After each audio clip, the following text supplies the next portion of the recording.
হলো স্বামীদের গালিগালাজ করা, স্বামীদের কথার অবাধ্য হওয়া। দ্বিতীয় নম্বর কারণ হইবে বেপরদায় চলা। তৃতীয় নম্বর কারণ হলো একে অপরের কাছে গিয়ে গীবত করা। এই তিনটা কারণে নারীরা বেশি জাহান্নামী হবে। আমি বলবো মা গো, স্বামীর প্রতি কোনোদিন তুমি বেজার হইও না, স্বামীকে গালাগালি করিও না।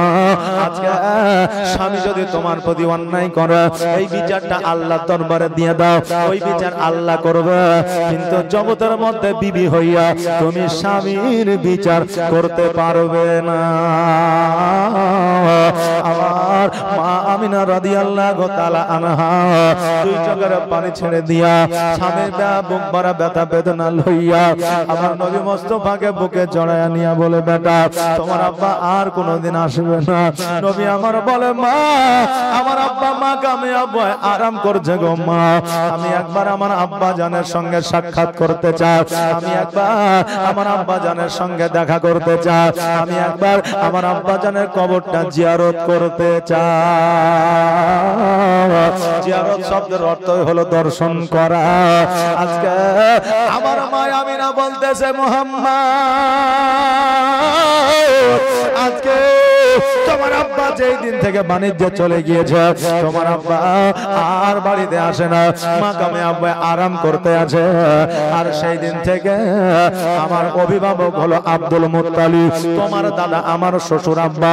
যতক্ষণ পর্যন্ত আমার শ্বশুর আব্বা আব্দুল মুত্তালিব আমাকে অর্ডার না দিবে, আদেশ না দিবে, ততক্ষণ পর্যন্ত আমি বাড়ি থেকে বাইরে যাওয়া তো দূরের কথা, আমি বাড়ির দরওয়াজায় পা দিতে পারবো না। মা বোনেরা, জীবনী শুনতে এসেছেন, জীবনী শুনছো, নিজের জীবনটাকে পরিবর্তন করেন জীবনী শুনে। আজকে মা আমিনা বাড়ির একজন বৌমা ছিল, আপনিও বাড়ির একজন বৌমা। ওই মা আমিনা কারো একজন বিবি ছিল, আজকে আপনিও কারো একজনের বিবি। আজকে ওই মা আমিনা শ্বশুর আব্বার অর্ডার ছাড়া বাড়ির দরওয়াজায় পা দিতে পারবে না বলছে। কেমন বৌমা ছিল। আর আজকে আমরা এমনই বৌমা, শ্বশুর আব্বা তো দূরের কথা, স্বামীর কথাই কিছু মনে করি না। তুমি জিতে দিলে তুমি যেতে দিলে দাও, না দিলে না দাও।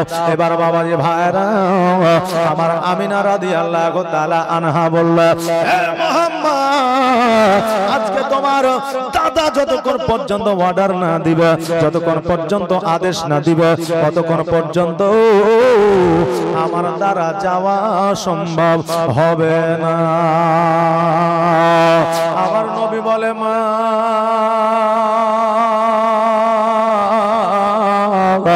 আজকে আমার দাদা আমাকে এত ভালোবাসে গো মা, আমি দাদার কাছে অর্ডার যদি চাই, আমার দাদা অর্ডার দিয়ে দিবে, আদেশ দিয়ে দিবে, আমাকে বারণ করবে না, আমাকে যাওয়ার জন্য বাধা দিবে না। আমি না বললো, বেটা রে যদি তোমার দাদা যাওয়ার অনুমতি দিয়ে দেয় নিশ্চয়ই যাবা, আমি না বাধা দিব না, আমিও চলে যাব, অসুবিধা থাকবে না। নবী আমার আব্দুল মুত্তালিবের কাছে চলে গেল, যাওয়ার পরে বলে, দাদা গো আমি সব কিছু শুনেছি দাদা, আমার আব্বা জগতের মধ্যে না, আমার আব্বা মাকামে আব্বা আরাম করতে আছে। ওগো দাদা একবার অর্ডার দিয়ে দাও, একবার আদেশ দিয়ে দাও, আমি আমার আব্বা জানের কবরটা জিয়ারত করতে চাই, আমি আমার আব্বা জানের কবরটা দর্শন করতে চাই। আব্দুল মুত্তালিব বলে, এ মুহাম্মদ শোনো, আজকে যখন তুমি অর্ডার চাইছো, আদেশ চাইছো, যখন তুমি জেনে গিয়েছো আমি আব্দুল মুত্তালিব বাধা দিব না, যাও যাও যাও তোমার আব্বা জানের কবরটা জিয়ারত করে আসো। হে মুহাম্মদ শোনো রে, তবে আমি একটা আবেদন তোমার কাছে রাখি, যখন তুমি মাকামে আব্বা যাবো বলছো, তোমার মাকেও সঙ্গে করে নিয়ে যাও, তোমার মাকে মদিনা দিয়ে নিয়ে যাবে। মদিনায় তোমার নানা নানির বাড়ি, মদিনা হলো তোমার নানার দেশ, মদিনা তোমার মাকে লিয়ে যাইয়া তোমার নানার সঙ্গে দেখা সাক্ষাৎ করে নিবে, তোমার নানার বাড়ি একবার বেড়ায় নিবে। নিবে আর মদিনা দিয়া মাকামে আব্বায় তোমার আব্বার কবরটা জিয়ারত করবে, পুনরায় মক্কায় তুমি ফিরে আসবে। ওগো পোতা, আজকে তোমার আব্বার সঙ্গে তোমার মায়ের যেই দিন বিবাহ হয়েছিল সেই দিন থেকে একটা বারের জন্য মদিনায় যায় না, এতদিন পর্যন্ত মদিনায় আর পা রাখে না, আব্বা মাকেও দেখে না। আজকে আমি আব্দুল মুত্তালিব বলছি তোমার মাকে সঙ্গে করে নিয়ে যাও মদিনা, আর মদিনায় তোমার নানা নানির সঙ্গে দেখা করায়া না, আর দেখা করায়া মাকামে আবুয়া দিয়া বাড়িতে ফিরে আসবা। নবী আমার বলে দাদা গো, আমার মনে আশা আকাঙ্ক্ষা ছিল আমি একাই যাব না, আমি আমার মাকে সঙ্গে করে নিয়ে যাব। আমার দয়ার নবী মায়ের নবী সাল্লাল্লাহু তাআলা আলাইহি ওয়াসাল্লাম মা আমিনার কাছে আসিল, আসার পরে বলে মা গো, আমি একাই আমার আব্বা জানের কবর জিয়ারত করতে যাব না, তোমাকে সঙ্গে করে নিয়ে যাব মা, তোমাকে মদিনায় নিয়ে যাব, আমার নানা নানির সঙ্গে দেখা করাইবো। তোমার যেই দিন বিবাহ হয়েছিল মা সেই দিন এসেছো, আর তোমার আব্বা জানের দেশে যাও না, আমি তোমাকে সঙ্গে করে নিয়ে যাব মা। আগামী কালকে সকাল বেলায় রওনা হয়ে যাব, দেরি করা যাবে না। সকাল বেলা আমার আমিনা রাদিয়াল্লাহু তাআলা আনহা পোশাক আশাক গোছাইয়া আমার নবীকে লইয়া যখন বাড়ি থেকে বার হইতে আছে, দেখছে যেন আব্দুল মুত্তালিব কাবা ঘরে হিলান দিয়া যেন ডুগরে ডুগরে কান্না করছে। আমিনা আব্দুল মুত্তালিবের কাছে যাইয়া বলে আব্বা গো, আমরা মদিনায় যাব, মাকামে আব্বায় যাব, অর্ডার দিয়েছেন, আদেশ দিয়েছেন, অনুমতি দিয়েছেন গো আব্বা, আজকে আপনি কেন অঝর নয়নে কান্না করেন? আপনার কান্না দেখে বড় মায়া লাগে, দয়া লাগে। তবে আব্বা আপনি যদি এইভাবে কান্না করেন আমরা মদিনায় যাব না। আমার আব্দুল মুত্তালিব বলে আমিনা রে, তোমাদের মদিনা যাওয়ার জন্য আমি কাঁদি না, আমার পোতা মোহাম্মদকে আমি এত ভালোবাসি, আমি মোহাম্মদকে না দেখিয়া কেমন করে থাকবো, এই জন্য আমি অঝর নয়নে কান্না করতে আছি। আমিনা বলে ওগো আব্বা যা, আপনি যদি বারণ করে আমি আর মদিনায় যাব না, মাকামে আবুয়ায় যাব না। আব্দুল মুত্তালিব রাদিয়াল্লাহু তাআলা আনহু বলে আমিনা, আমি তোমাকে যাওয়ার জন্য বারণ করব না, তুমি যখন যাবে যা, মদিনায় গিয়ে তোমার আব্বার সঙ্গে সাক্ষাৎ করে নাও, আমার বেটার কবর জিয়ারত করে নাও, কিন্তু আমিনা আমাকে একটা কথা দিয়া যাও, 4 দিন 5 দিনের বেশি তোমরা থাকিবে না, খুব বেশি হইলো 5 দিন থাকবে, 5 দিনের বেশি যেন না হয়, আর যদি 5 দিনের বেশি হইয়া যায় আমি আব্দুল মুত্তালিব হয়তো আর জগতে বাঁচব না। আমিনা রাদিয়াল্লাহু তাআলা আনহা বললেন আব্বা গো, আমি কথা দিলাম 5 দিনের বেশি হইবে না। আব্দুল মুত্তালিব বলে আমিনা, আজকে তোমরা দুইজনে নয়, তোমাদের সঙ্গে একজন দাসীকে দিয়ে দিলাম, তোমাদের যদি কোনো বিপদ হয়, তোমাদের যদি কোনো অ্যাক্সিডেন্ট হয়, তোমাদের যদি কোনো আপদ হয়ে যায়, ওই দাসীকে এই জন্য দিতেছি, তোমরা যদি সহযোগিতা, তোমরা যাতে সহযোগিতা পাও, তোমরা যাতে হেল্প পাও, এই জন্য ওই দাসীকে তোমাদের সঙ্গে বানায়া দিলাম।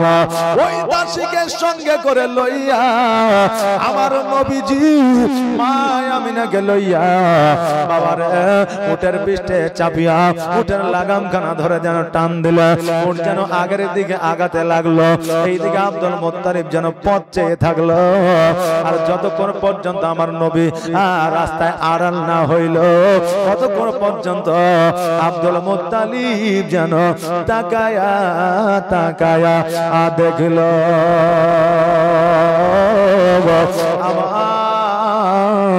মা আমিনা আমিনা রাদিয়াল্লাহু তাআলা আনহা কিছু দূর যাওয়ার পরে দেখছে যেন ডান দিকে একটা রাস্তা, বাম দিকে একটা রাস্তা, সামনে একটা রাস্তা। কোন রাস্তা হয়ে যাওয়া যায়? আমার নবী মুস্তাফা সাল্লাল্লাহু তাআলা আলাইহি ওয়াসাল্লাম বললেন, মা গো, ডান দিকে রাস্তা নয়, বাম দিকে রাস্তা নয়, চলো চলো সামনে রাস্তা হয়ে যাব। এবার নবীজিকে লইয়া সামনে রাস্তা দিয়ে চলে যাও। কিছু দূর যাওয়ার পরে দেখছে যেন ওই মদিনাতুর মানবরা দেখা যায়। জোরে বলেন সুবহানাল্লাহ। মদিনায় পৌঁছা যাইয়া আমিনা রাদিয়াল্লাহু তাআলা আনহা এবার আব্দুল ওয়াহাব জোহরের বাড়ি খুঁজতে আরম্ভ করলো। কারণ অনেক দিন আব্দুল ওয়াহাব জোহরের বাড়িতে যায় না, নিজের আব্বা জানকে দেখে না। অনেক দিন আগে দেখেছে রে বাবা, এখন তো আমাদের বর্তমানে অতি সুন্দর বাড়ি, টালি লাগানো বাড়ি, মার্বেল লাগানো বাড়ি, ইটের বাড়ি, পাথরের বাড়ি। কিন্তু তখন বাবা বাড়ি ছিল খেজুর পাতার ছাউনি, বাড়ি ছিল আপনার খের দিয়ে ঘেরা মরুভূমির উপরে। তার কোনটা বাড়ি চেনা খুব মুশকিল হয়ে যাইত। এবার খোঁজাখুঁজি করতে করতে মা আমিনা রাদিয়াল্লাহু তাআলা আনহা একটা বাবা আইডিয়া হলো, এই জায়গায় আমার আব্বা জানের বাড়ি ছিল। যত বছর পরে যান না কেন, আপনি যে জায়গাটায় উঠা বসা করেছেন, খেলাধুলা করেছেন, ছোট্ট থেকে বড় হয়েছে, ওই জায়গা সম্পর্কে আপনার অভিজ্ঞতা, ওই জায়গা সম্পর্কে একটা আইডিয়া আপনার মরা পর্যন্ত থেকে যাবে। আমিনা রাদিয়াল্লাহু তাআলা আনহা লক্ষ্য করে দেখছে এই জায়গায় তো কোনো বাড়ি নাই, ঘর না, কিন্তু এই জায়গাতে তো আমার আব্বা জানের বাড়ি ছিল। আমার আব্বা জান না জানি কোথায় গেছে, না অন্য জায়গায় বাড়ি ঘর করেছে।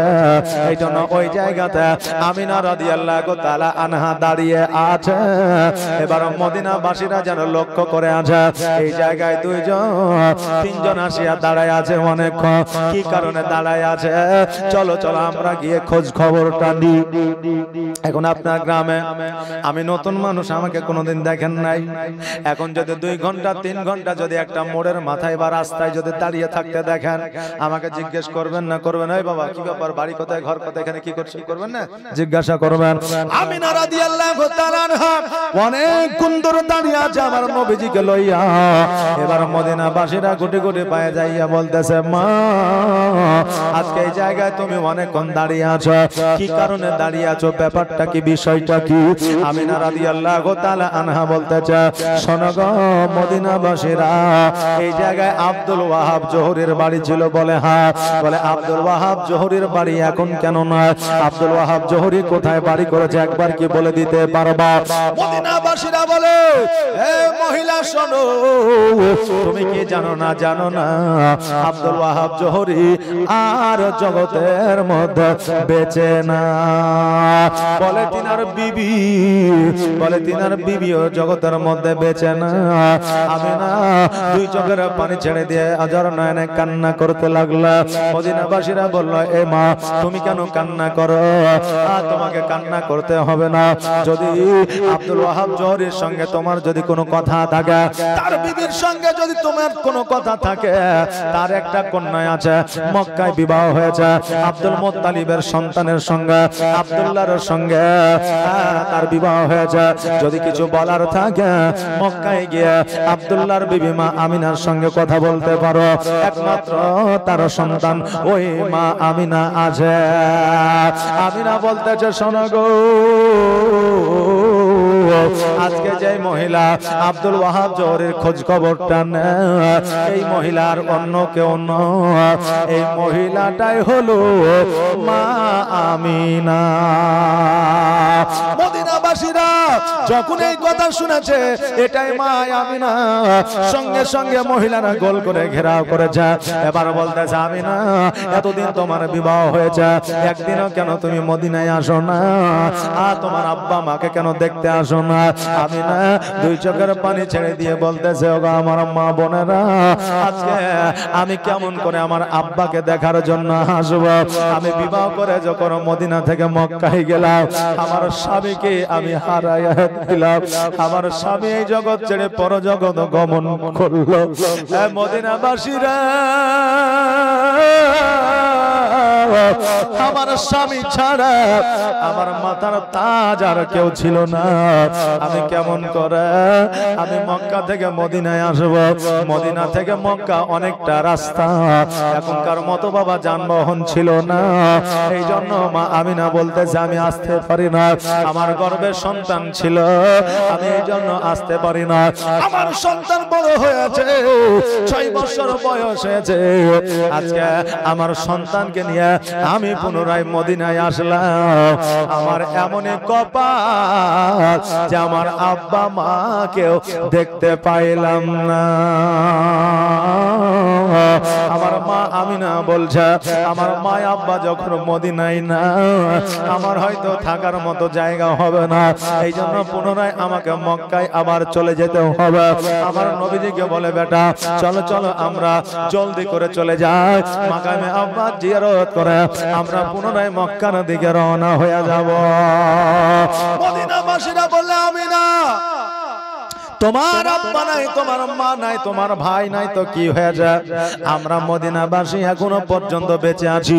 তোমার যতদিন মন চায় তুমি আমাদের বাড়িতে মেহমানদারি করো। আহারে আজকে এই জায়গায় এই গ্রামে যদি একজন মায়ের যদি মা বাবা ভাই বোন যদি ইন্তেকাল করে কেউ না থাকে, তবে ওই মা যদি এই গ্রামে আসে আপনারা কি তাকে সম্মান করবেন না? আপনারা কি আপনার বাড়িতে থেকে বসার মতো জায়গা দিবেন না? দিবেন কি দিবেন না? না তাড়িয়ে দিবেন? দিবেন। এইটুকু মানবিকতা মানসিকতা আমাদের আছে। আমার মা আমিনাকে বলে আমিনা তোমার যতদিন মন চায় তোমার এই জায়গায় খোলা পাওয়ার দেওয়া রইল, যতদিন মন চায় তুমি আমাদের বাড়িতে মেহমানদারি করো। আমিনা রাদিয়াল্লাহু তাআলা আনহা যেন বাবা ওই মদিনায় যেন আপনার থাকতে আরম্ভ করলেন। যেমনই আপনার 4 দিন অতিবাহিত হয়ে গেল, দাসী উম্মে আইমান বলতেছে আমিনা তোমার কি স্মরণে নাই, তোমার কি মনে না? আব্দুল মুত্তালিব বলে দিয়েছে 5 দিনের যেন বেশি না হয়। আজকে 4 দিন অতিবাহিত হয়ে গেল, চলো চলো আর দেরি করা যাবে না, আমরা মাকামে আবওয়ার দিকে রওনা হয়ে যাব। যেমন এই কথা বলা সঙ্গে সঙ্গে আমিনা রাদিয়াল্লাহু তাআলা আনহা জামা কাপড় পোশাক আশাক যেন গুছায়া দাসীকে সঙ্গে লইয়া আমার নবীজিকে সঙ্গে লইয়া উটের পৃষ্ঠে যেন চেপে গেল। মদিনাবাসীরা বলল ও আমিনা এত তাড়াতাড়ি এত দ্রুত তুমি মদিনা ছেড়ে চলে যাবে? আরো কিছুদিন থেকে গেলে কি হইতো না? কারণ আমিনা তুমি ছিলা, তোমার বেটা মুহাম্মদ সাল্লাল্লাহু আলাইহি সাল্লাম ছিল, আমাদের কত ভালো লাগছিল। আরো 2-1 দিন থেকে গেলে ভালো হইতো। আমিনা রাদিয়াল্লাহু তাআলা আনহা বললেন ও মদিনাবাসীরা আল্লাহ যদি হায়াতে রাখে, যদি বেঁচে থাকে আবার পুনরায় মদিনায় আসব। আর আমি আমিনা একটা কথা বলে যাই মদিনাবাসী তোমরা শোনো, আমার সন্তানের আব্বা না, যদি কোনদিন আমার সন্তান মুহাম্মদ যদি মদিনায় আসে তোমরা তাকে বুকে টেনে নিও। জোরে বলেন সুবহানাল্লাহ। এই কথা বলিয়া আমার মা আমিনা রাদিয়াল্লাহু তাআলা আনহা উটের লাগামখানা টান দিয়া উট যেন আপনার চলতে আরম্ভ করলো। আমিনা নিজের জন্মভূমির দিকে তাকায়া দেখে আর 2 চোখ দিয়ে যেন পানি ছাড়ে, 2 চোখ দিয়ে যেন অশ্রু ঝরে যায়। মা আমিনা যেন অঝর নয়নে কান্না করে। বাবারে আমার নবী মুস্তাফা সাল্লাল্লাহু তাআলা আলাইহি ওয়াসাল্লাম বলেছে মানুষ জীবনে 3টা জিনিস কোনোদিনই ভুলতে পারে না। কয়টা জিনিস বললাম? জীবনে 3টা জিনিস কোনোদিনই ভুলতে পারে না। 1 নম্বর হলো মওত। যতই অন্যায় করুক না কেন, যতই পাপ করুক না কেন, যতই মস্তান হোক না কেন, যতই মোড়ল হোক না কেন, যতই রাজা হোক না কেন, যতই নেতা মন্ত্রী হোক না কেন, প্রত্যেকেই জানে মরতে হবে। মওত আমাদের জন্য অপরিহার্য। কথা বললেন না? এই একটা 1 নম্বর, এটা কখনো মানুষ ভুলতে পারে না। 2য় নম্বর হইল পিতা মাতাকে কোন সন্তান কখনোই ভুলতে পারে না। চাহে পিতা মাতাকে খাবার দেখ আর না দেখ, দেখতে পারো আর না পারো, পিতা মাতাকে ভালোবাসো আর না বাসো, কোন সন্তান কোন পিতা মাতাকে মরা পর্যন্ত ভুলতে পারে না। তৃতীয় নম্বর হইল কোন মানুষ নিজের জন্মভূমিকে ভুলতে পারে না। যতই কোটিপতি হোক না কেন, যতই আমেরিকায় বসবাস করুক না কেন, যতই আপনার অস্ট্রেলিয়ায় বসবাস করুক না কেন, কোনদিন নিজের জন্মভূমিকে ভুলতে পারে না। মানুষ জীবনে তিনটা জিনিস কখনোই ভুলতে পারে না। আমার মা আমিনা রাদিয়াল্লাহু তাআলা আনহার জন্মভূমি হলো মদিনা। এই জন্য আমিনা নিজের জন্মভূমির দিকে তাকায় আর দুই চোখের পানি ফেলায়া কান্দে। আমার মা বোনেদের যখন নতুন বিবাহ হয়, ওই মায়ের বিবাহ হইয়া নিজের জন্মস্থান ছাড়িয়া যখন স্বামীর দেশে চলে যায়, তখন ওই মায়ের কলিজাটা পর্যন্ত ফেটে যায়। আজকে মা বাবাকে ছাড়িয়া, আজকে যাদের সঙ্গে খেলাধুলা করেছে তাদেরকে ছাড়িয়া, আজকে যাদের সঙ্গে বড় হয়েছে তাদেরকে ছাড়িয়া, আজকে চাচা চাচি ফুপা ফুপি, আজকে ভাইকে ছাড়িয়া আজকে বিদেশে চলে যেতে হবে, অন্য গ্রামে চলে যেতে হবে, এমনকি মরণ পর্যন্ত ওই জায়গায় থাকতে হবে, এমনকি আমার কবরটা ওই জায়গায় হবে। আমার মা বোনেরা এটা বুঝতে পারে। এই জন্য বিয়ের দিনে, এমনকি বিয়ের পরে মা বাবার বাড়িতে এসে থাকিয়া যখন পুনরায় আবার শ্বশুর বাড়িতে যায়, দেখবেন ওই মা বোনেরা চোখের পানিটা ফেলায়া চোখটাকে যেন লাল করে ফেলে। বাবারে, এটা একমাত্র মহিলা বলে সম্ভব, একজন পুরুষ হইলে কিন্তু সম্ভব হইতো না। কারণ সবচাইতে ধৈর্য সহ্য বেশি আমার মা বোনেদের মধ্যে আমার আল্লাহ দিয়েছে। জোরে বলেন সুবহানাল্লাহ। নিজের জন্মভূমিকে কেউ ভুলতে পারে না রে বাবা। আমার আমিনা রাদিয়াল্লাহু তাআলা আনহা, উনিও যেন নিজের জন্মভূমি মদিনার দিকে তাকায় আর চোখের পানি ফেলায়া যেন অঝর নয়নে কান্দে। আমার সোনার মদিনা, আমার প্রাণের মদিনা, সব ভুলিব কিন্তু তোমায় ভুলতে পারি না, সব ভুলিব কিন্তু তোমায় ভুলতে পারি না। আমার সোনার মদিনা, আমার প্রাণের মদিনা, আমার জানের মদিনা, সব ভুলিব কিন্তু তোমায় ভুলতে পারি না, সব ভুলিব কিন্তু তোমায় ভুলতে পারি না। ভুলিনি ভুলব না, ভুলতে পারি না, ভুলিনি ভুলব না, ভুলতে পারি না, সব ভুলিব কিন্তু তোমায় ভুলতে পারি না। আমার সোনার মদিনা, আমার জানের মদিনা, সব ভুলিব কিন্তু তোমায় ভুলতে পারি না, সব ভুলিব কিন্তু তোমায় ভুলতে পারি না। ইয়াসরিব নামে তুমি ছিলে অলক্ষণের দেশ, বড়ই মারা তোকে যে ছিল তোমার পরিবেশ। ইয়াসরিব নামে তুমি ছিলে অলক্ষণের দেশ, বড়ই মারা তোকে যে ছিল তোমার পরিবেশ। আর নবীর ছোঁয়া লেগে তুমি সোনার মদিনা, জোরে বলেন সুবহানাল্লাহ। আর নবীর ছোঁয়া লেগে তুমি সোনার মদিনা, সব ভুলিব কিন্তু তোমায় ভুলতে পারি না। আমার সোনার মদিনা, আমার জানের মদিনা, আমার কলিজার মদিনা, সব ভুলিব কিন্তু তোমায় ভুলতে পারি না, সব ভুলিব কিন্তু তোমায় ভুলতে পারি না। আল্লাহুম্মা সাল্লি আলা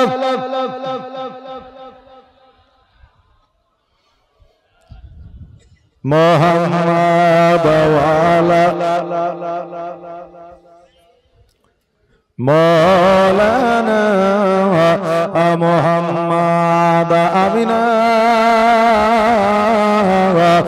রাদিয়াল্লাহু তাআলা আনহা আবার নবীজিকে লইয়া দাসী উম্মে আইমানকে সঙ্গে করে লইয়া যেন বাবা রাস্তা দিয়ে চলতে আরম্ভ করলে। রাস্তায় চলতে চলতে আবার পুনরায় 4 মোহনী রাস্তা, সামনে একটা, ডানে একটা, বামে একটা। আমার মা আমিনা রাদিয়াল্লাহু তাআলা আনহা বলতেছে, বেটা মুহাম্মদ এবার বলো বলো আমরা কোন রাস্তা হয়ে যাব? নবী আমার বলে, মা গো এবার আমরা ডান দিকে রাস্তা হয়ে যাব। এবার আমিনা রাদিয়াল্লাহু তাআলা আনহা এবার ডান দিকে রাস্তা হয়ে যখন চলতে আরম্ভ করলেন, কিছু দূর যাওয়ার পরে দেখছে যেন ওই মাকামে আবওয়া দেখা যায়। আমিনা রাদিয়াল্লাহু তাআলা আনহা বলতেছে, বেটারে ওই দেখো সম্মুখে মাকামে আবওয়া দেখা যায়। চলো চলো জলদি করে চলো, তোমার আব্বা জানের কবরটা জিয়ারত করে আবার পুনরায় মক্কার দিকে রওনা হইতে হবে, নইলে রাত্রি হয়ে যাবে। আর রাত্রি যদি হয়ে যায় পশু পাখি জীব জন্তু হয়তো আমাদেরকে আক্রমণ করতে পারে। এবার জলদি করে মাকামে আব্বার দিকে রওনা হইলে মাকামে আব্বার কাছে যেমনই পৌঁছে গেছে অমনি যেন আমার নবীজিকে উটের পৃষ্ঠে থেকে নামিয়ে দিয়েছে, উম্মে আইমানও যেন নেমে গেছে। আর আমার আমিনা রাদিয়াল্লাহু তাআলা আনহা যখন নামতে যাবে অমনি যেন বাবা কোথা থেকে জ্বর উড়ে চলে এসেছে। আমিনা রাদিয়াল্লাহু তাআলা আনহার শরীরে জোরে বলে সুবহানাল্লাহ। আমিনা রাদিয়াল্লাহু তাআলা আনহা যেন বাবা জ্বরের কারণে বাবা যেন কাঁপতে আছে। আমিনা রাদিয়াল্লাহু তাআলা আনহা উটের পৃষ্ঠে থেকে যেন নামতে পারে না, অতি কষ্ট হয়। আমার নবীজি বলছে, মা আজকে তোমার কি হইল গো মা? তোমার কি অসুবিধা হয় মা? আজকে তোমার কি কোন রকমের ব্যথা বেদনা যন্ত্রণা হয়? আমিনা নিজের সন্তানকে কষ্ট দেবে না বলে আমিনা বলতেছে, বেটারে আমার কোনো অসুবিধা হয় না। আমিনা রাদিয়াল্লাহু তাআলা আনহা অতি কষ্ট করে আপনার উটের পৃষ্ঠে থেকে নেমেছে। নামার পরে বলে, বেটা মুহাম্মদ ওই দেখো তোমার আব্বা জানের কবরটা দেখা যায়, যাও যাও তোমার আব্বা জানের কবরটা জিয়ারত করে আসো। আর আমি ততক্ষণ আমি এই জায়গাতে একটু আরাম করে নি। বেটারে আমি তোমার আব্বা জানের কবরের কাছে যাইতে পারবো না, আমি ওই জায়গায় হাজির হইতে পারবো না। আমার নবীজি বলে, কেন গো মা আজকে তুমি কি চলতে পারছো না? আজকে তোমার কি অসুবিধা হচ্ছে? আজকে তোমার কি কোন রকমের অসুবিধা হচ্ছে? আমিনা রাদিয়াল্লাহু তাআলা আনহা যদি বলে আমার জ্বর হয়েছে, আমার বড় কষ্ট হয়, আমার সন্তান কষ্ট পেয়ে যাবে, এই জন্য সন্তানকে কষ্ট দেবে না বলে আমার আমিনা রাদিয়াল্লাহু তাআলা আনহা বলতেছে, বেটারা আমার কোন রকমের কষ্ট হয় না। আহারে বাবা এইরকম কত মা আছে, মা নিজে না খাইয়া সন্তানকে খাইয়েছে। এইরকম পৃথিবীর মধ্যে কত মা আছে যেই মা ওষুধ কেনার জন্য 100 টাকা কাছে রেখেছিল, নিজে মা ওষুধ না কিনিয়া নিজের প্রাণকে বাজি রাখিয়া সন্তানকে 100 টাকা দিয়েছে সন্তানের খুশির জন্য। এমন মা আছে রোগ পুষে রেখে দিয়েছে, সন্তানকে যদি বলে ডাক্তার দেখাইতে হবে সন্তানের টাকা খরচ হবে, সন্তান হয়তো কষ্ট পাবে, এই জন্য মা বাবা সন্তানকে কষ্টের কথা বলতে পারে না। এইরকম মা জগতের মধ্যে আমার আপনারও আছে। বাবাজি ভাইরা, মা জননী পৃথিবীর মধ্যে 2 নম্বর জান্নাত, মা জননী সর্বসেরা 1 নম্বর জান্নাত যদি আপনাকে পেতে হয় মা বাবার যত্ন সেবা আপনাকে নিতেই হবে, এটা আপনার জন্য অপরিহার্য। আপনি যত ইবাদত উপাসনা উপাসনা বান্দেগি করেন না কেন, মা বাবা যদি খুশি না থাকে কিয়ামতের দিন জান্নাত আপনার নসিবে জুটবে না। এই জন্য মা বাবার খিদমত করতে হবে। আমার মা আমিনা রাদিয়াল্লাহু তাআলা আনহা বলে, বেটারে আমার কোনো রকমের কষ্ট হয় না, জ্বালা যন্ত্রণা ব্যথা বেদনা হয় না। ও মুহাম্মদ, যাও যাও যাও, তোমার আব্বা জানের কবরটা তুমি জিয়ারত করে আসো। নবী আমার বলে, মা আমি তোমাকে দেখে বুঝতে পারি গো মা, তোমার মনে হয় কোনো কষ্ট হচ্ছে। মা আমার আব্বা 6 মাসে আমাকে ছেড়ে চলে গিয়েছে। মা গো, আজকে 6 বছর বয়সে তুমিও আমাকে যেন ফাঁকি দিও না। আমিনা রাদিয়াল্লাহু তাআলা আনহা বলে, বেটারা আজকে আমি যদি তোমাকে ফাঁকি দিয়ে যাই, জগতের মধ্যে তুমি বড় ইতিম হয়ে যাবে। জগতের মধ্যে তোমাকে স্নেহ মায়া মমতা দেওয়ার মতো কেউ থাকবে না। জগতের মধ্যে তোমাকে কবলে চুম্বন দেওয়ার মতো কেউ থাকবে না। জগতের মধ্যে আজকে তোমাকে আদর যত্ন স্নেহ মায়া মমতা দিবে, এটা তুমি পাইবা না। মায়ের স্নেহ মায়া মমতা থেকে কত সন্তান বঞ্চিত আছে, কারণ অনেকের মা জগতের মধ্যে নাই, আর যাদের মা জগতে নাই তারাই একমাত্র মায়ের ব্যথা বেদনা যন্ত্রণা বোঝে, মায়ের গুরুত্বটা তারা বোঝে। আপন মায়ের মতো কেউ হতে পারবে না রে বাবা, কিয়ামত পর্যন্ত হবে না। আর এই মা কিয়ামত পর্যন্ত কিনে পাওয়া যাবে না। পৃথিবীর মধ্যে টাকা থাকলে অনেক কিছুই কিনে পাওয়া যায় না, যায় না, কিনে পাওয়া যায়, কিন্তু আসমান জমিন গাছপালা নদী নালা কীটপতঙ্গ বিক্রি করে দিলেও একটা মা কিনে পাওয়া যাবে না। এই জন্য বাবা আপন মায়ের মতো কেউ হতে পারবে না। সৎ মা যতই ভালোবাসুক রে বাবা, আপন মায়ের মতো ব্যথা বেদনা নিজের সন্তানের দূর করতে পারবে না। বাবা যে ভাইরা, আমার মা আমিনা রাদিয়াল্লাহু তাআলা আনহা বলে, বেটারা দেরি নয় দেরি নয়, যাও যাও যাও, তোমার আব্বা জানের কবরটা জিয়ারত করে আসো, তোমার আব্বা জানের সঙ্গে তুমি কথাবার্তা বলে আসো। নবী আমার দণ্ডায়মান হইয়া একবার আব্বা জানের কবরের দিকে তাকায়, একবার মায়ের দিকে তাকায়, গুটি গুটি পায়ে আব্দুল্লাহ রাদিয়াল্লাহু তাআলা আনহুর কবরের দিকে যেন আগা। আমার নবীজি আব্দুল্লাহ রাদিয়াল্লাহু তাআলা আনহুর কবরের কাছে যাইয়া, আসসালামু আলাইকা ইয়া আহলুল কবর, আপনার সালামটা দেয়। আর এইদিকে আমার মা আমিনা রাদিয়াল্লাহু তাআলা আনহা বাবলা গাছের নিচে ছায়া যেন শুয়ে রয়। নবীজি যাইয়া আব্বা জানকে সালাম দিলে, তবে বাবারে আমাদের অনেক সময় অনেক জায়গাতে সালামের শব্দ বাবা পরিবর্তন হয়। আপনাদের এলাকায় একটা নয় দুইটা যোগ্যতম ইমাম আছে নাকি বলে? একটা নয় দুইটা আছে। একটা তো মুফতি সাহেব আছে বাবারে, ফতোয়া ফারেজ মসলা মাসাইল নেওয়ার জন্য আপনাদেরকে কোথাও যাইতে হবে না, দেশে পেয়ে যাবেন, গ্রামে পেয়ে যাবেন, কারণ মুফতি আপনারা রেখেছেন। বাবা যে ভাইরা, আজকে ওই মুফতিকে জিজ্ঞাসা করবেন, আলেমকে জিজ্ঞাসা করবেন, বলে দিবে। জায়গা হিসাবে শব্দের ব্যবহার বাবা পরিবর্তন হয়। বাড়িতে সালাম দিবেন, আসসালামু আলাইকা ইয়া আহলাল বাইত। মাজারে সালাম দিবেন, আসসালামু আলাইকা ইয়া ওলি আল্লাহ। কবরস্থানে সালাম দিবেন, আসসালামু আলাইকা ইয়া আহলুল কবর। কিন্তু আমাদের নিউ জেনারেশনের ছেলেরা, যুবক যুবতীরা এটা জানে না। এই জন্য মাজার দেখলে, কবরস্থান দেখলে দেখবেন হিন্দুদের মতো, অন্য ধর্মের মতো মুখে কবলে আর বুকে চুম্বন দেয়। তাই না? বেশিরভাগ স্কুলের ছাত্র ছাত্রীরা দেয়, কারণ এরা একটু বুঝলেন ইনোসেন্ট, মানে এরা একটু আপনার আপডেট বুঝলেন। কবরস্থান দেখলে চলতে লাগলো, কিন্তু এটা কি শরীয়তের কোনো নিয়ম বিধান কানুন না। কবরস্থান দেখলে সালাম দাও, মাজার দেখলে সালাম দাও, বাড়িতে গেলে সালাম দাও, এইরকম কোন নিয়ম কানুন ইসলামের মধ্যে, শরীয়তের মধ্যে নাই। অতএব যুবক যুবতী, স্কুল পড়ুয়া, তোমরা সাবধান হয়ে যাও, হুঁশিয়ার হয়ে যাও।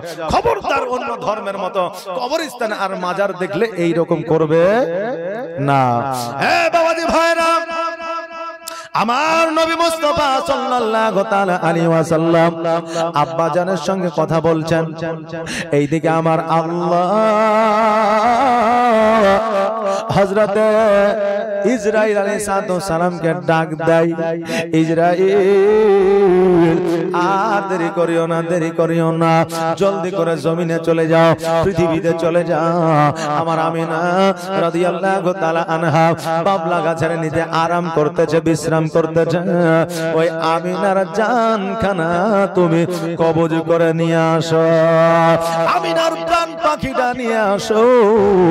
আমার ইসরাইল আলাইহিস সালাম বলে, আল্লাহ গো, আমার নবীজিকে 6 মাস গর্ভে তার আব্বা জানের জানটা কবজ করেছি, আজকে 6 বছর বয়সে আমিনার জানটা কবজ করব। আল্লাহ, নবী জগতের মধ্যে বড় ইতিম হয়ে যাবে, একা হয়ে যাবে। আল্লাহ গো, আজকে আমি ইসরাইল আলাইহিস সালাম সহ্য করতে পারবো না, আমার নবী সহ্য করতে পারবে না। আমার আল্লাহ তাবারাক তাআলা বলে, ইসরাইল রে, আমি যেটা জানি তুমি সেটা জানো না, অতএব আমি যে অর্ডার, যে আদেশটা করছি সেটাই তুমি পালন করো। হযরতে ইসরাইল আলাইহিস সালাম আমার আল্লাহ তাবারাক তাআলার কথা মোতাবেক জগতের মধ্যে আসলে, আসার পরে মা আমিনা রাদিয়াল্লাহু তাআলা আনহার সম্মুখে যেন দাঁড়াইলেন, আর যেমনই দাঁড়ানো আমিনা যেন ইসরাইলকে চিনতে পারলেন। বাবাজি ভাইরা, যারা মুমিন হবে, মুত্তাকিন হবে, সালেহীন হবে, সালিহা হবে, ফেরেশতা জিবরিল, ফেরেশতা ইসরাইল আপনার সম্মুখে এসে যখন দাঁড়াবে, আপনি অবশ্যই চিনতে পারবেন। আর যারা মুমিন হতে পারবে না, তারা ইসরাইলকে দেখে প্যান্টের মধ্যে, লুঙ্গির মধ্যে হেগে দিবে। কথা বলেন না, পায়খানা করে দিবে ভয়ে। দেখানোর পরে আমার বাবাজি ভাইরা, এই জন্য মওতের সময় দেখবেন অনেকে পায়খানা করে দেয়, অনেকে প্রস্রাব করে দেয়, অনেকে দেখবেন জিহ্বা বার করে দেয়, অনেকে দেখবেন চোখ বার করে দেয়, অনেকে দেখবেন কান দিয়ে রক্ত পড়ে, অনেকে দেখবেন নাক দিয়ে রক্ত পড়ে, আবার অনেকেরই দেখবেন আপনার চোখের সাইড দিয়ে আপনার পানি ঝরে। এটার কারণ হলো একটা, যে আপনার মনের মধ্যে, দিলের মধ্যে, বুকের মধ্যে যে আপনার প্রাণটা থাকা, ওই প্রাণটা মানুষের যে কোনো ছিদ্র দিয়ে বাবা বের হয়। আর ইসরাইল আলাইহিস সালামকে দেখে যারা ভয় পায়, তারা বাবা ভয়ে এইরকম অবস্থা তাদের বাবা হয়ে যায়। বাবা যে ভাইরা, ইসরাইল আলাইহিস সালাম যখন এসে দাঁড়িয়েছে, আমিনা বলতেছে, ইসরাইল কি ব্যাপার, এই জায়গায় হাজির হয়ে যাও, কারণটা কি? হযরত ইসরাইল আলাইহিস সালাম বলে, আমিনা, আমার আল্লাহ তাবারাক তাআলা আপনার প্রাণ পাখিটা নিয়ে আসতে বলেছে।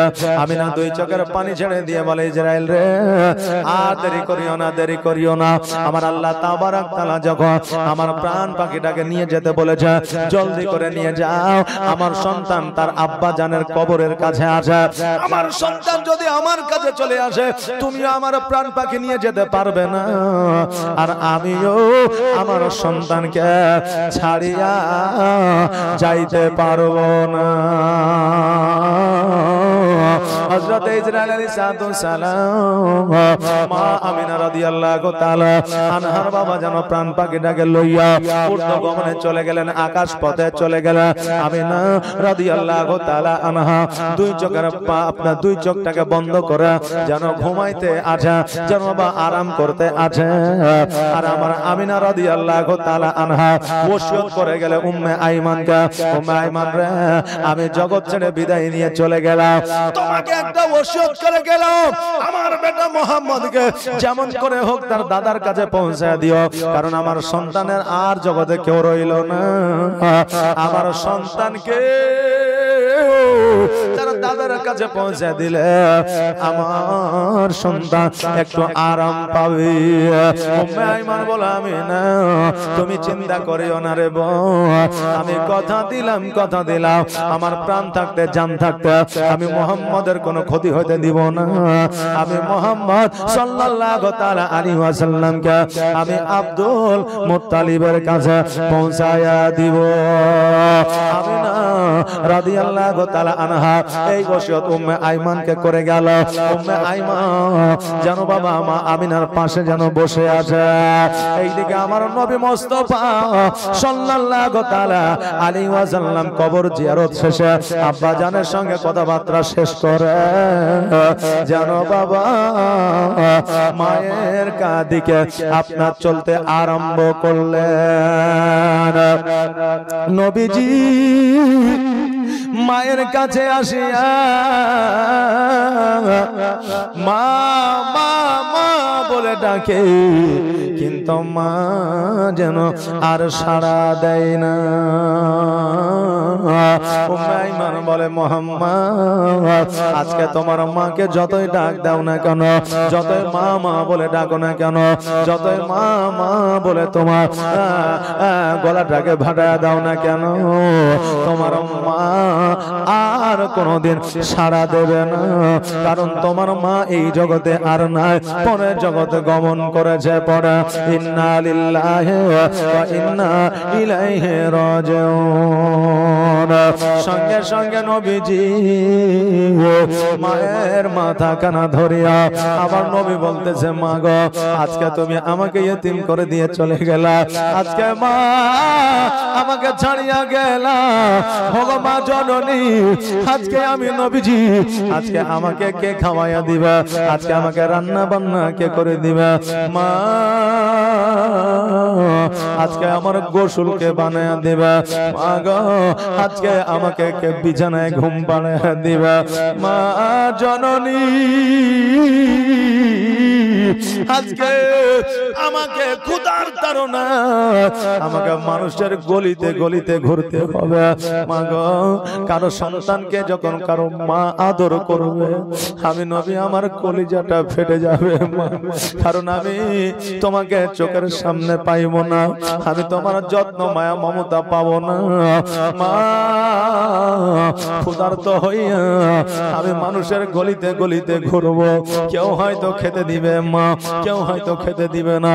মা আজকে তুমি বলেছিলে আমাকে ফাঁকি দিয়ে যাবে না, কিন্তু আমি নবী বড় একা হয়ে গেলাম। আমার আব্বা চলে গিয়েছিল, আজকে তুমিও চলে গেলা। আজকে আমি পৃথিবীর মধ্যে খাই আর না খাই, পৃথিবীর মধ্যে যাই করি না কেন, আজকে আমার খোঁজ নেওয়ার মতো আর কেউ আর রইল না। জীবনের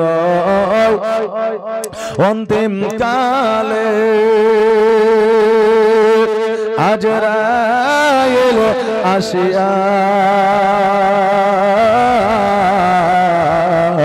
সোনার জীবন যাবে রে লইয়া, সোনার জীবন যাবে রে লইয়া। এত যতনে যারে তুমি ঘরেতে রাখিলি, যাহার লাগি এ দুঃখ কষ্ট কতই না সহিলে, এত যতনে যারে তুমি ঘরেতে রাখিলি, আর যাহার লাগি এ দুঃখ কষ্ট কতই না সহিলে। আর আজ তোমার ফাঁকি দিয়া, আর আজ তোমার ফাঁকি দিয়া গেল রে উড়িয়া, সোনার জীবন যাবে রে লইয়া সোনার জীবন যাবে রে লইয়া জীবনের অন্তিম কালে আজরাইল আসিয়া সোনার জীবন যাবে রে লইয়া কবর তোমার এ মাটির ঘর মাটির আমি জানি চতুর্দিকে মাটি তোমার বাঁশেরই ছাউনি কবর তোমার মাটির ঘর মাটির বিছানি আর চতুর্দিকে মাটি তোমার বাঁশেরই ছাউনি আর কেমন করে রইবি রে ভাই কেমন করে রইবি রে ভাই অন্ধকার কবরে সোনার জীবন যাবে রে লইয়া সোনার জীবন যাবে রে লইয়া জীবনের অন্তিম কালে আজরাইল আসিয়া সোনার জীবন যাবে রে লইয়া আমিনা রাদিয়াল্লাহু তাআলা আনহা জগৎ ছেড়ে পরজগৎ গমন করেছে নবী আমার জীবনে যা কান্না না করেছে আমার মা আমিনা রাদিয়াল্লাহু তাআলা আনহা যেই দিন এই জগৎ ছেড়ে পরজগৎ গমন করেছিল সেই দিন আমার নবীজি সব চাইতে বেশি কান্না করেছেন জোরে বলেন সুবহানাল্লাহ বাবাজি ভাইরা আমাদেরকে এইরকম ভাবে একদিন এহ জগৎ ছেড়ে পর জগৎ গমন করতে হবে সকলকে বাবা চলে যেতে হবে যাদের মা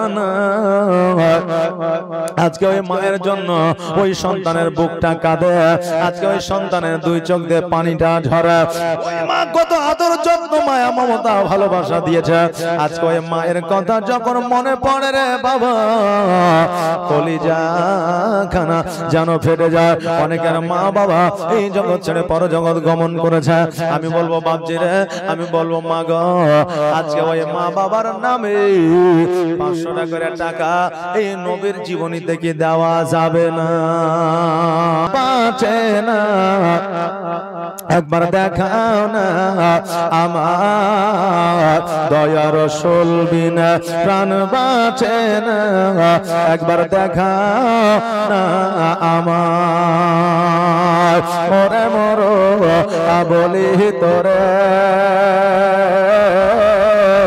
দয়ার নবী কি আগিয়াছে তোর উপরে ওরে মরো বলি তোরে দয়ার নবী কি আগিয়াছে তোর উপরে মোর বলে গিয়াছে সত্য মোর বলে গিয়াছে সত্য কিন্তু নবীর পায়ের ঘা কেন পড়ে না দয়ার নবী বিনা প্রাণ বাঁচে না একবার দেখাও না আমার দয়ার রাসূল বিনা প্রাণ বাঁচে না একবার দেখাও না আমায় হায় হায় বাবা এই দেখেন দানি ঘরের সন্তান যোগ্য বাপের যোগ্য কন্যা একজনও নাই বাবা এখানে জি দুইজন কি নাম করিম শেখ আর একটাই দুইটা আঙুল তুলেছেন যে তাহলে 1000 টাকা নাকি হাজার, সুবহানাল্লাহ। দুইটা আঙ্গুল মানে 1 500 1 500, জি দিয়া হলো 2 500, আর দুইটা 500 হলে একটা 1000 হয় নাকি? সুবহানাল্লাহ। নারে তাকবীর, নারে রিসালাত, মাসলাক আলা হযরত কি নাম বলে? করিম শেখ। করিম শেখ তার আফসোস থাকবে যে একটা মুসল্লি মারা গেল, নাকি বলেন? একজন মুসল্লি মারা গেল আফসোস থাকবে, জানাজা পড়াবে তার চোখে পানি ঝরবে না, আফসোস করে জানাজাটা পড়াবে। কিন্তু ওই জানাজাটা যে মারা গেছে তার সন্তান যদি পড়ায় তাহলে ওই জানাজাটা সন্তানের চোখের পানিও ঝরবে এবং তার আবেগও থাকবে। জোরে বলেন সুবহানাল্লাহ। এইজন্য আমার দয়ার নবী মায়ের নবী সাল্লাল্লাহু আলাইহি সাল্লাম বলেছেন, পৃথিবীর মধ্যে ওই ব্যক্তি সবচাইতে ভাগ্যবান বেশি যার নিজের সন্তান জানাজা পড়ায়। জোরে বলেন সুবহানাল্লাহ। এইজন্য বাবা এটা হচ্ছে নরমাল দোয়া, নিজের সন্তানের দোয়াটা হলো এইচডি কোয়ালিটির দোয়া। কথা বুঝলেন না? এইজন্য নরমাল আর এইচডি আপনাদেরকে বুঝিয়ে দিলাম। বেরাদার, আর একজন ভাই আমার 500 টাকা দেন, আর একজন ভাই একটু তাড়াতাড়ি করে জলদি করে আসবেন। ওরে রাখাল শোনো তো ভাই, দয়ার নবীজি আমার গিয়াছেন কোথায়? ওরে রাখাল শোনো তো ভাই, দয়ার নবীজি আমার গিয়াছেন কোথায়? রাখাল বলো বুঝি না নবী, রাখাল বলো চিনি না নবী, তোমরা নবী কারে কয়? দয়ার নবী বিন প্রাণ বাঁচে না, একবার দেখাও না আমার দয়ার রাসূল বিন প্রাণ বাঁচে না, একবার দেখাও না আমার। যাই হোক, 500 টাকা করে দিতে পারবে না, 10 টাকা 20 টাকা 20 টাকা 30 টাকা 100 টাকা 150 টাকা 200 টাকা, যে যেটা পারবেন একটু চট জলদি করে তাড়াতাড়ি করে নিয়ে আসুন তো। এই কমিটির ছেলেরা একটা চাদর নিয়ে আমার মায়েদের দিকে যাও তো, যাও, জীবনে শুরু করবো। দেখা আর তোমায় ছেড়ে আর কত কাল, আর আমি একা গো নবী, আর আমি একা। এই দেখেন একজন ভাই আমার অনেক জনের হয়তো নিয়ে এসে প্রায় 140-50 টাকা সুবহানাল্লাহ জাযা নিয়াতে করেছে দান, আর দানকে কবুল করো ও রহমান।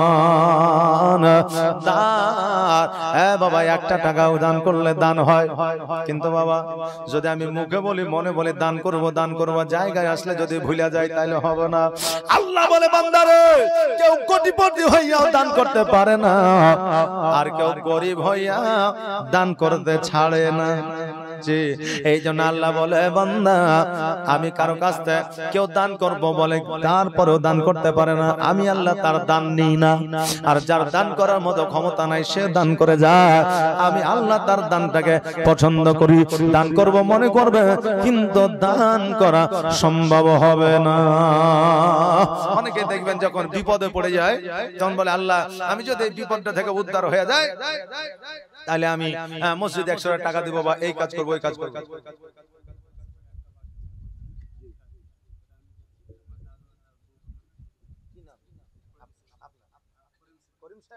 করিম শেখ আবার দিলে, আচ্ছা আচ্ছা সুবহানাল্লাহ, নারে তাকবীর।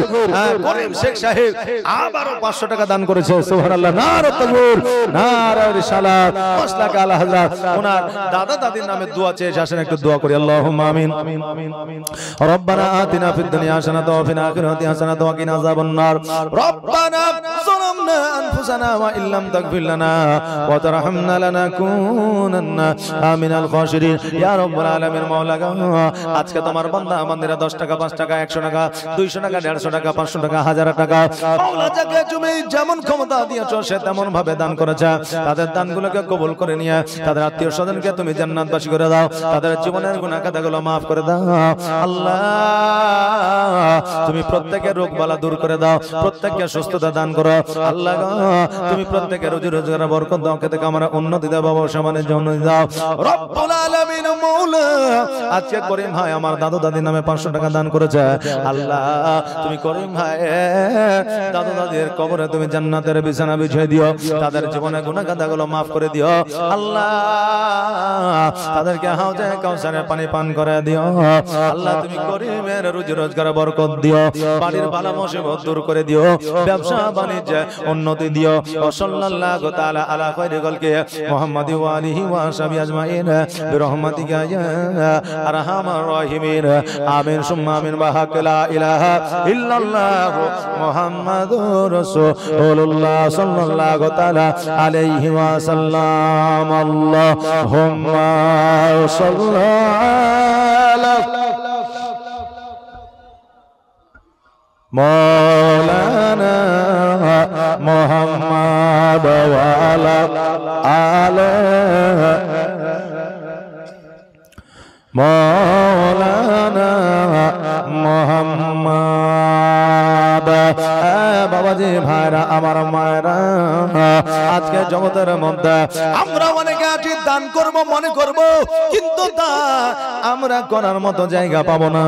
দান করব নিয়ত করব, কিন্তু শয়তানে বাধা দিয়ে দিবে, দান করিস না, কথা বললাম না, দান আমরা মন চাইবে কিন্তু দান করতে পারবো না। বাবারে যেই সুযোগটা যেই সময়টা একবার আসে, ওই সময়টা ওই সুযোগটা দ্বিতীয়বার আর ফিরে পাওয়া যায় না। আজকে আমরা কত জায়গায় কত টাকা খরচা করে দিয়েছি, চায়ের দোকানে যাইয়া সিগারেট আর চা খাইয়া আমরা সময়টাকে অতিবাহিত করছি, টাকাগুলো নষ্ট করছি। ওই জায়গায় বন্ধু বান্ধব নিয়ে টাকা খরচ করে গায়ে লাগে না, কিন্তু আমরা আল্লাহর ওয়াস্তে দান করতে পারি না। কালিয়াচকে বুঝলেন একটা ফেমাস চায়ের দোকান আছে, বুঝলেন আছে না আপনাদের কালিয়াচকে, খুব ভিড় হয়, তা যত বক্তা আছে বুঝলেন ওই চায়ের দোকানে দাঁড়ায় আর দাঁড়িয়ে চা খায়। তো দেখবো প্রায় যুবক ছেলে রাত্রি 12টায় 1টা 2টা পুলিশ প্রশাসন পর্যন্ত ওখানে এসে দেখবো যে এক কাপ চা ধরেছে আর হাতে সিগারেট, মানে চাও খাইছে সিগারেটও খাইছে। তা আমি তো বুঝলেন জানি না যে এর মজা কি এর স্বাদ কি। তা আমি একদিন যুবক ছেলে পিলাকে এর কি করে বলছি, হ্যাঁ রে ভাই ভাই চা খাবা না হলে পরে সিগারেট খাবা, হ্যাঁ নাহলে সিগারেট খাবা নাহলে পরে চা খাবা, তো সিগারেট চাই একসাথে খাইছো কারণটা কি? তো ওই যুবক ছেলেটা মিচকে হাসি দিয়ে আমাকে বলছে, হুজুর আপনি বুঝবেন না, হ্যাঁ কারণ এই চা আর সিগারেট যখন টানে একসাথে মারি তখন নেশাটা খুব কড়া হয়, কথা বললেন না, তো নেশাটা খুব কড়া হয়, এই জন্য চা সিগারেট একসাথে মারতে হয়, আলাদা করে মারলে হবে না। বেরাদানে মিল্লাত ইসলামিয়া, তো কথা হলো যে আমরা এই চা সিগারেট খাইয়ে আমাদের শরীরের ক্ষতি করি টাকা দিয়ে, আর এই জায়গায় আমাদের উপকার হবে, উন্নতি হবে, অথচ আমরা 10টা টাকা দান করতে পারি না। আরে এই তো আমরা মুসলমান বেরাদার, এই তো আমরা নবীর উম্মত উম্মতি, আপনারাই দান করেছেন, আপনারাই দিবেন, আমি দিয়ে যাব না বা আমার এলাকাবাসী দিয়ে যাবে না। তবে আমার কথায় বাবা কেউ কিছু মনে করেন না বেরাদার, তো আমরা যতটুকু পারবো এই জালসাকে সহযোগিতা করব, এই কমিটির ছেলেদের সহযোগিতা করব, এই গ্রামে আমরা আলেম ওলামা তলবে ইলম